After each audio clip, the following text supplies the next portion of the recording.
Assalamualaikum warahmatullahi wabarakatuh. Perkenalkan, nama saya Atik Mafrudo dari Prodi Pendidikan Bahasa dan Sastra Indonesia semester 7 Universitas Islam Majapahit. Di sini kita bertemu lagi. Pada video kali ini kita membahas bidang analisis wacana. Langsung saja untuk selanjutnya, yaitu penjelasan bidang analisis wacana. Wacana merupakan bahasa yang ditata menurut pola-pola yang berbeda yang diikuti oleh ujaran para pengguna bahasa ketika dalam domain-domain kehidupan sosial. Misalnya, dalam domain wacana medis dan politik. Ada 3 pendekatan berbeda yang diperkenalkan dalam analisis konstruksionis sosial, yaitu teori wacana Ernesto Laclau dan Chantal Mouffe, analisis wacana kritis, dan psikologi kewacanaan. Selanjutnya yaitu persamaan ketiga pendekatan itu memiliki titik awal yang sama. 1. Cara-cara dalam pembahasannya tidak secara netral mencerminkan dunia, identitas, dan hubungan-hubungan sosial. Namun ketiganya memainkan peran aktif dalam menciptakan dunia, identitas, dan hubungan-hubungan sosial. Kedua, memiliki premis-premis utama tentang cara memahami entitas seperti bahasa dan subjek. Yang ketiga, memiliki tujuan untuk melaksanakan penelitian kritis, yaitu menyelidiki dan menganalisis hubungan-hubungan kekuasaan yang terdapat dalam suatu masyarakat. Keempat, atau yang terakhir, ketiganya juga merumuskan perspektif-perspektif normatif yang bisa digunakan untuk mengkritik hubungan-hubungan berdasarkan terhadap kemungkinan-kemungkinan terjadinya perubahan sosial. Setelah membahas persamaan, kemudian kita membahas perbedaan dari ketiga pendekatan tersebut. Adapun perbedaannya sebagai berikut. 1. Sebagai perspektif sederet premis teoritis dan filsafat yang berbeda, termasuk dalam pemahaman ketiga pendekatan tersebut. Yang kedua, ada ketidaksepakatan tentang lingkup wacana dalam menyusun kondisi sosial secara keseluruhan. 3. Ketiga pendekatan tersebut memiliki fokus yang berbeda yang beragam dalam analisisnya. Sebagian kalangan menganalisis wacana orang-orang dalam interaksi sosial. Ada pula yang menganalisis pemetaan yang lebih abstrak atas wacana-wacana yang muncul di dalam masyarakat. Berikutnya yaitu paket lengkap. Paket lengkap di sini yaitu premis filosofis, ontologis, dan epistemologis. Peran bahasa dalam konstruksi sosial dunia. Kemudian model-model teoritis, pedoman-pedoman metodologis merupakan cara mendekati suatu domain penelitian, dan teknik-teknik khusus untuk melaksanakan analisis. Metode dan teori dalam analisis wacana ini saling berkaitan satu sama lain, dan seorang peneliti harus memahami betul tentang premis-premis filsafat dasar agar bisa menggunakan analisis wacana sebagai metode kajian empirisnya. Premis-premis utama. Premis-premis tersebut adalah sebagai berikut. 1. Pendekatan kritis pada pengetahuan yang dianggap lumrah apa adanya. Maknanya, realitas hanya bisa kita akses melalui kategori-kategori. Dengan demikian, pengetahuan kita dan representasi dunia ini bukanlah hanya refleksi realitas di luar sana, namun merupakan hasil yang kita capai dalam mengategorisasikan dunia ini. Atau dalam istilah analisis kewacanaan merupakan produk wacana. Kedua, kekhususan kultural dan historis. Pada dasarnya, kita merupakan manusia kultural dan historis. Pandangan terhadap pengetahuan kita tentang dunia ini merupakan produk pertukaran berdasarkan situasi secara historis di antara orang-orang. Yang ketiga, hubungan antara pengetahuan dan proses sosial, yaitu cara kita dalam memahami dunia ini diciptakan dan dipertahankan oleh proses sosial.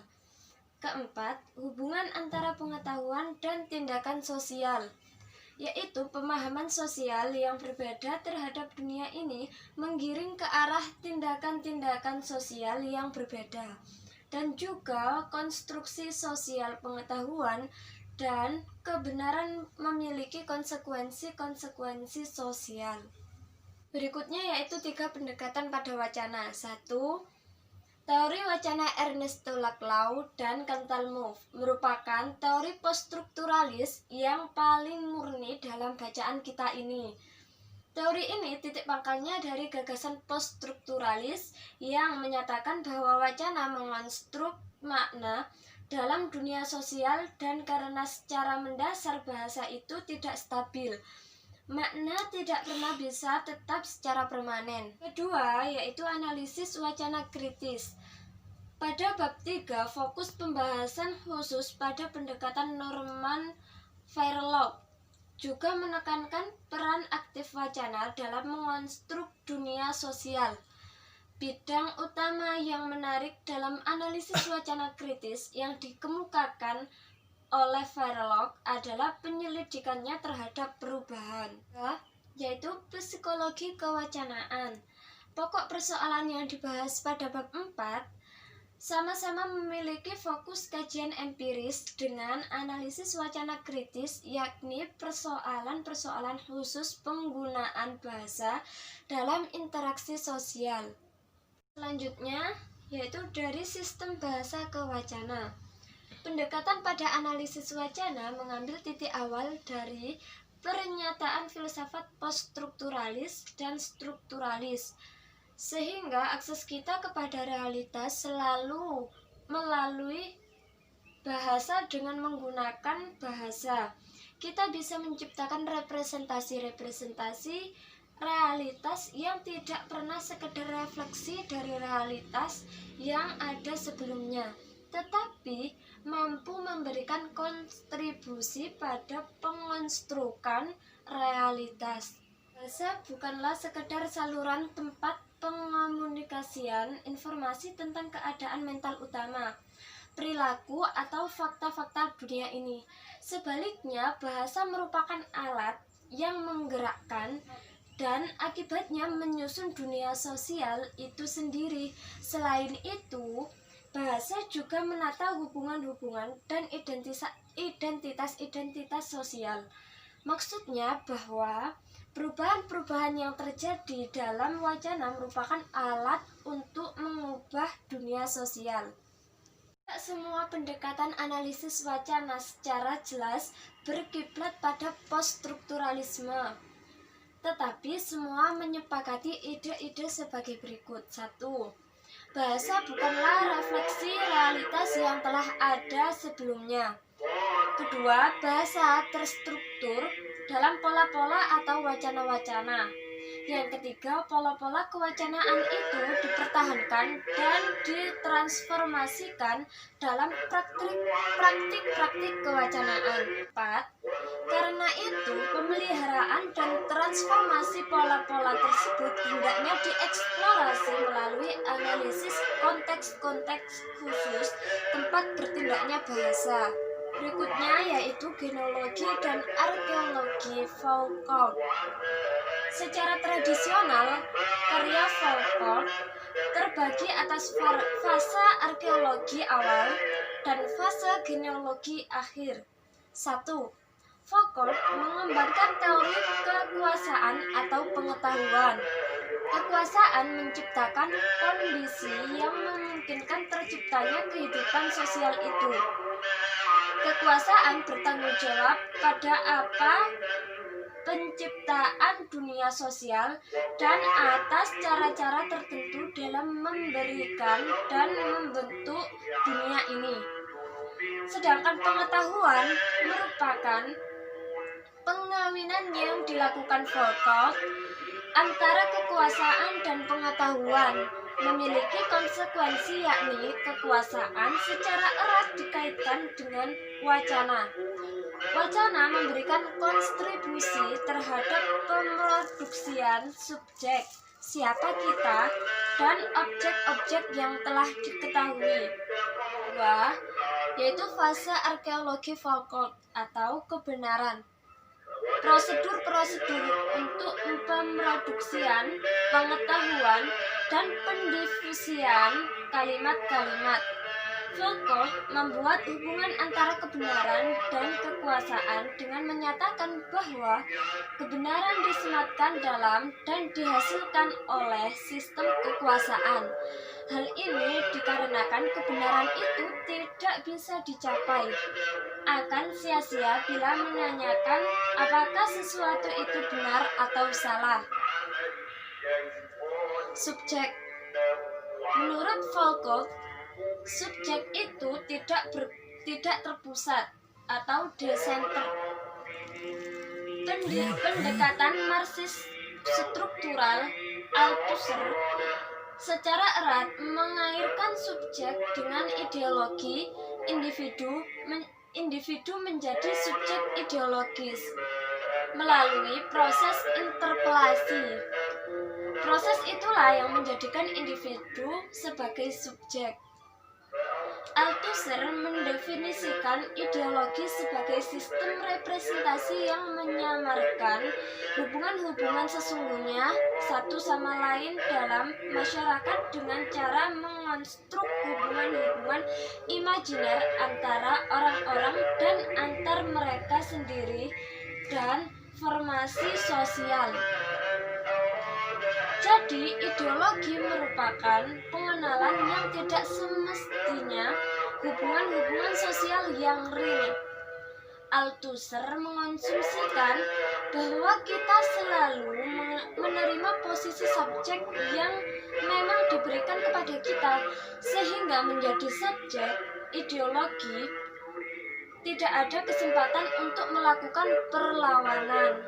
Berikutnya, penolakan determinisme.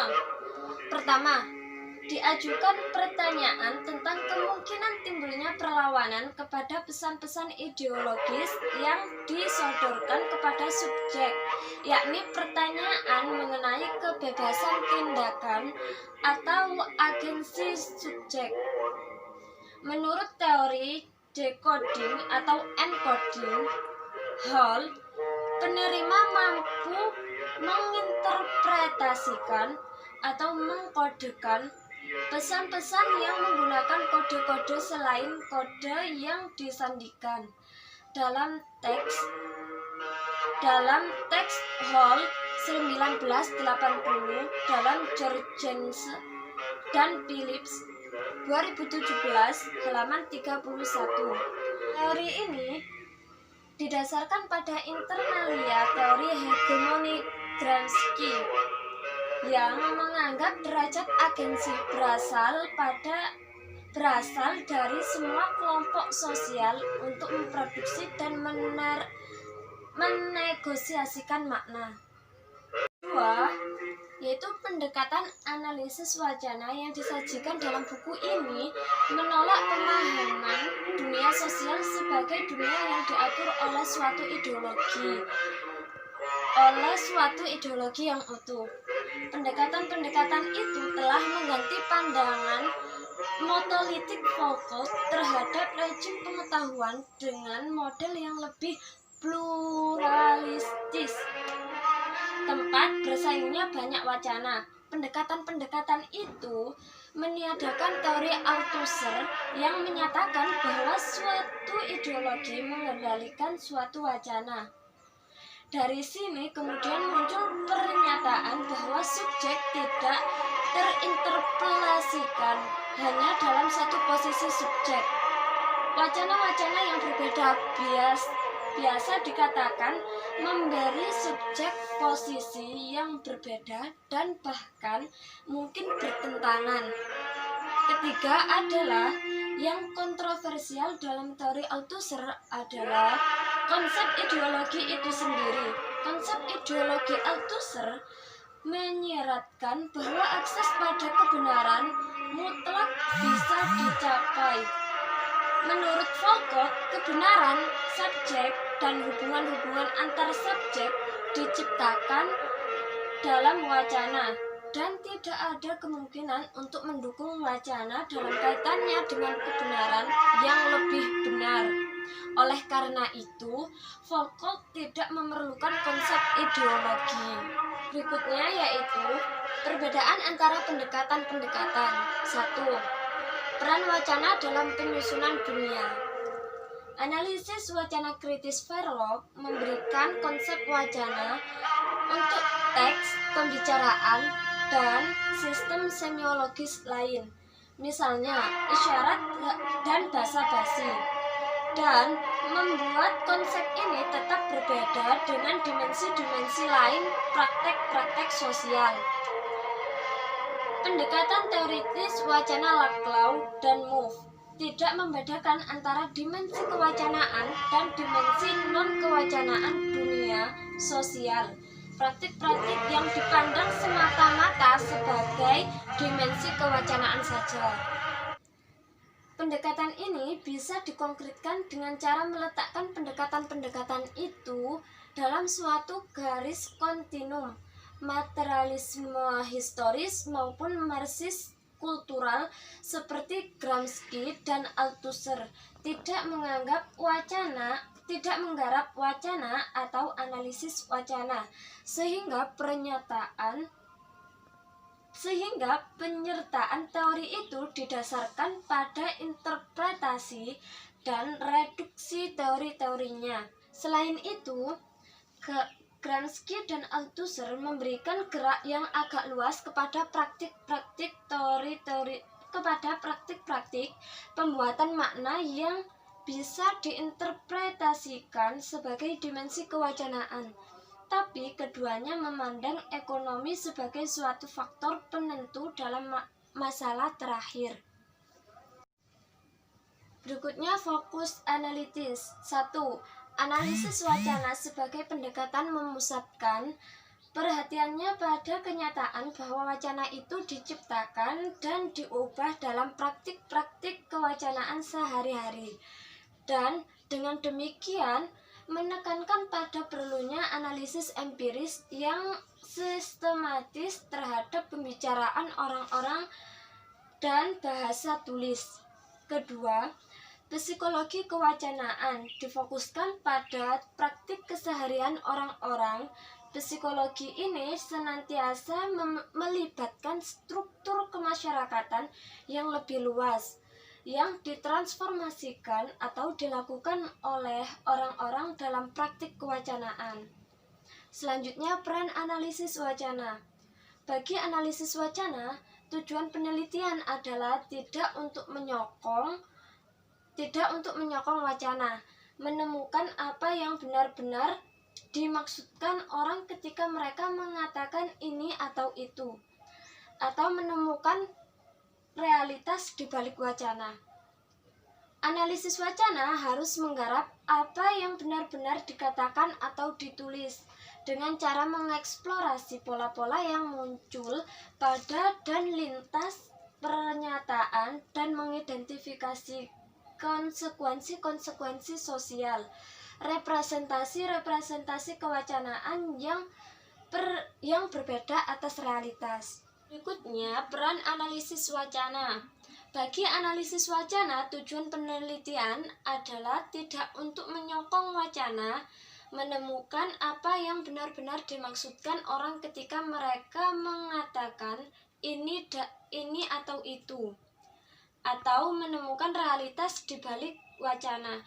Analisis wacana harus menggarap apa yang benar-benar dikatakan atau ditulis dengan cara mengeksplorasi pola-pola yang muncul pada dan lintas pernyataan dan mengidentifikasi konsekuensi-konsekuensi sosial, representasi kewacanaan yang berbeda atas realitas.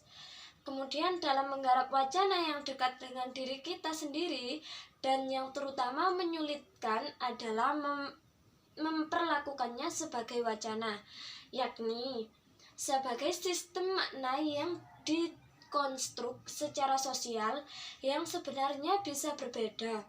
Karena analisis merupakan bagian dari budaya yang dikaji, sama-sama memiliki pemahaman akal sehat yang dianggap sebagai sesuatu yang lumrah. Kesulitannya adalah bahwa pemahaman akal sehatlah yang harus diselidiki. Analisis memusatkan perhatiannya pada bagaimana beberapa pernyataan yang bisa diterima sebagai pernyataan yang benar atau dinaturalisasikan dan yang tidak benar. Dari pendekatan-pendekatan yang disajikan, masalah mengenai cara mengatasi kemungkinan kebenaran ternyata paling penting dalam psikologi kewacanaan dan teori wacana Laclau dan Mouffe. Dan dua pendekatan itu memecahkannya dengan cara yang berbeda. Teori dan analisis mereka yang disajikan seolah-olah keduanya merupakan uraian objektif dunia dan mekanismenya. Sebaliknya, psikologi kewacanaan mencoba menguraikan peran analis wacana melalui bentuk-bentuk reflektivitas yang berbeda. Secara filsafat, persoalan tersebut ternyata tidak bisa dipecahkan jika kita menerima premis antifondasionalis berdasarkan dukungan konstruksionalisme sosial. Premis tersebut menyatakan bahwa kondisi semua pengetahuanlah yang merupakan satu representasi dunia di antara banyak kemungkinan representasi yang lain. Peneliti selalu mengambil posisi yang berhubungan dengan bidang kajian, dan posisi itu memainkan bagian dalam menentukan apa yang bisa dia lihat dan dia sajikan sebagai hasil, dan selalu ada posisi lain ditilik dari realitas mana yang tampak berbeda. Kemudian relativisme yang melekat dalam konstruksionisme sosial tidak berarti bahwa analisis itu tidak bisa bersikap kritis.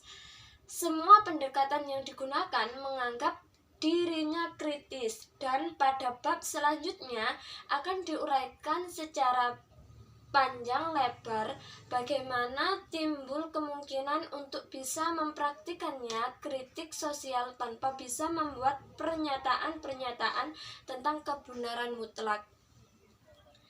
Sekian dari saya untuk pembahasan bidang analisis wacana. Apabila ada kurangnya dan salah kata maupun sikap dari saya, mohon maaf dengan setulus hati saya. Saya akhiru kalam, wallahul muwaffiq ila aqwamit thoriq. Assalamualaikum warahmatullahi wabarakatuh.